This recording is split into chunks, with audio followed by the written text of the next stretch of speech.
5, 4, 3, 2, 1.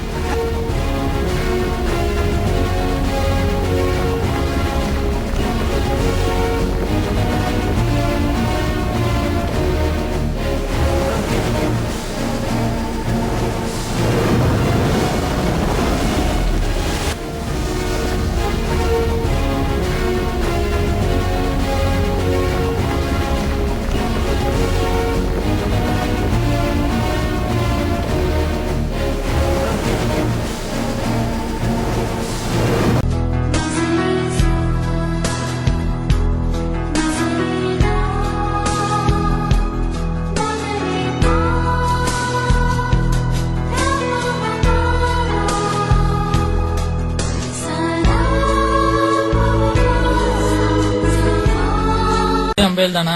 அனைமா நீ Guinness record படிச்சிருவேன்னு நினைக்கிறேன். ஆமாண்டா, எனக்கு இந்த இன்டர்வியூ வழக்கம் போல அம்பேல்டா. சந்தோஷமா பிரசாந்த் செலக்ட் ஆயிட்டாங்கறதான். வாங்க வாங்க எல்லாம் வீட்டுக்கு போலாம். 2 வருஷத்துக்கு அப்புறம் நாங்க 3 பேரும் சேர்ந்து ஒரு நாள் குமரனை பார்க்க அவனோட வீட்டுக்கு போனோம். அப்போ இதுதான்டா குமரனோட வீடு, வாங்க உள்ள போய் பார்க்கலாம். அவன் உள்ளதான் இருப்பான்டா. சரி சரி வாங்க போலாம். எப்படி இருக்க? பார்த்து 2 வருஷம் ஆச்சு. நிலமெல்லாம் வறண்டு போச்சு, என்னாச்சு? ஏன் சோகமா இருக்க சொல்லு. இல்லடா, நான் நல்லா தான் இருக்கேன். ஏதாவது பிரச்சனையா சொல்லு. நாங்களா ஃப்ரெண்ட்ஸ் தானே. நிலமே காஞ்சு போச்சு. நான் நல்லா இருந்தது உண்மைதான், ஆனா இப்ப இல்ல. எனக்கு பிரச்சனையே பக்கத்துல புதுசா ஆரம்பிச்ச இந்த டையிங் ஃபேக்டரி தான். என்னுடைய நிலம் முதல்ல பசுமையா நல்லா செழிப்பாத்தான் இருந்துச்சு, நல்ல பயிர்களையும் கொடுத்துட்டு இருந்துச்சு. இந்த டையிங் ஃபேக்டரி ஆரம்பிச்சதுல இருந்து அதுல வர்ற சாய கழிவு நீர் எல்லாம் நேரா என்னோட நிலத்துலதான் பாயுது. அதுல பட்டு போனது என்னோட நிலம் மட்டும் இல்ல, என்னோட மனசும் தான். குமரனோட குறைய கேட்ட ஃப்ரெண்ட்ஸ் எல்லாம் அந்த ஃபேக்டரியோட ஓனரை பார்க்க போறாங்க. அங்க என்ன நடந்துச்சுன்னா, வாங்க சார், யார பார்க்கணும்? உங்க ஓனரை பார்க்கணும். ஒரு நிமிஷம்.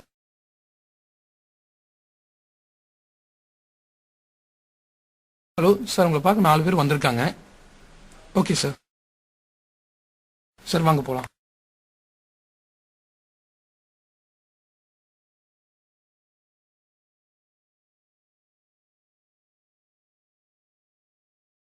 ஹாய், நீங்களா? நீயா? நீ என்னடா இங்க உட்காந்துருக்க? ஓனர் சீட்ல உட்காந்துருக்க. ஓனர் இது வந்து திட்ட போறாரா? சார் இவர்தான் எங்க பாஸ். ஆரம்பிச்சு எப்படி போயிட்டு இருக்கு? நல்லா போயிட்டு இருக்கு. எனக்கு ஒரு ஃபேவர் பண்ண முடியுமா? என்னால முதல்ல கண்டிப்பா பண்றேன். உன்னோட ஃபேக்டரியில ஒரு ப்ராப்ளம் இருக்கு. என்ன ப்ராப்ளம்? எனக்கு இல்ல, நம்ம குமரனுக்கு தான். சொல்லு குமரன், என்ன ப்ராப்ளம்? உங்க டையிங் ஃபேக்டரியில யூஸ் பண்ற கெமிக்கல்ஸால பசுமையான நிலம் எல்லாம் பாலைவனமா மாறி போச்சு. அந்த கெமிக்கல்ஸால என்னோட பயிர்கள்லாம் நாசம் ஆயிடுச்சு. இதை பத்தி எத்தனையோ முறை உங்ககிட்ட பார்க்க வந்தோம், இதை பத்தி நாங்க பேசலாம்னு நினைச்சோம். ஆனா உங்களை பார்க்க யாருமே எங்களை வில்ல. சோ நீங்க ரீசைக்கிள் ப்ராசஸ் பண்ணீங்கன்னா என் நிலமும் செழிப்பா இருக்கும். என்ன மேனேஜர், இந்த ப்ராப்ளம் ஏற்கனவே இருக்கா? சார் இது ஏன் என்கிட்ட இன்ஃபார்ம் பண்ணல? நீங்க பிஸியா இருந்தீங்க. பட் நாங்க ரீசைக்கிள் ப்ராசஸ்க்கான டோட்டல் அமௌண்ட்டையும் எஸ்டிமேட் பண்ணி வச்சிருக்கோம். இதுல ஒரு சைன் பண்ணீங்கன்னா முடிஞ்சுங்க சார். ஓகே, உங்களுக்கு கண்டிப்பா நான் ஃபேவரா பண்றேன். தேங்க்ஸ்டா. சரி ஓகே, பைடா.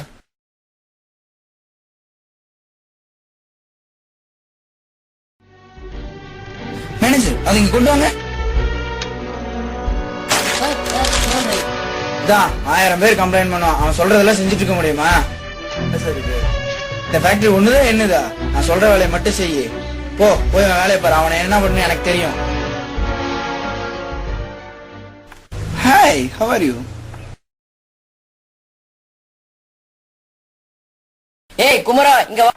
உன் நிலத்தை ஜப்தி பண்ண கோர்ட்ல இருந்து நோட்டீஸ் வந்திருக்கு. என்னது? என் நிலத்தை ஜப்தி பண்ண கோர்ட்ல இருந்து நோட்டீஸா? கவர்மெண்ட்டுக்கு சொந்தமான நிலத்துல விவசாயம் பண்ணுவீங்க, அதை பார்த்துட்டு கவர்மெண்ட் சும்மா இருக்கணும். இது என் அப்பா பாட்டா முப்பாட்டா வச்சு விவசாயம் பண்ண சொத்தியா இது? நான் எதுக்கு கவர்மெண்ட் கொடுக்கனாவது முப்பாட்டினாவது அதெல்லாம் ஒத்துக்க முடியாதுப்பா. கோர்ட்ல இருந்து நோட்டீஸ் வந்திருக்கு, அதை கொடுக்கறதா என் வேலை. யார் மூலமா இந்த நோட்டீஸ் வந்திருக்குன்னு எனக்கும் தெரியும், நான் அவனை பாத்துக்கிறேன். நண்பரிடம் விபரத்தை சொன்ன குமரன் கோபமுடன் ரமேஷின் வீட்டிற்கு செல்கிறான். இங்கதான் இருக்கியா? உன்கிட்ட நான் கேட்க வந்தா என் நிலத்தை ஏமாத்தி பறிச்சுட்டா பாவி, உன்னை கொல்லாம விட மாட்டேன்.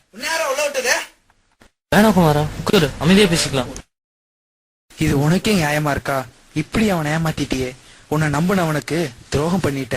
ஏசியில உட்காந்துக்கிற உனக்கு ஏழையோட அருமை தெரியாது. உனக்கு வாயில சொன்னா புரியாது. நீயே அவனோட நிலத்தை நேர்ல வந்து பாரு, நிலைமை உனக்கே புரியும். நீயே பாருடா, இந்த நிலத்தோட நிலைமை நீயே பாரு. அவனோட நிலைமையில நீ இருந்தா யோசிச்சு பாரு.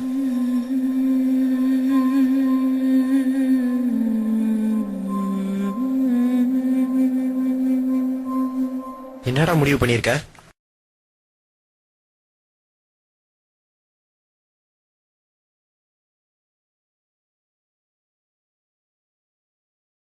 இதை நான் சொல்ல விரும்பல, செயல காட்ட விரும்புறேன். நான் மட்டும் திருந்தினா பத்தாது, இப்படி செய்யற எல்லாரும் திரும்ப. இதுக்கு எனக்கு உதவியா இருப்பீங்களா?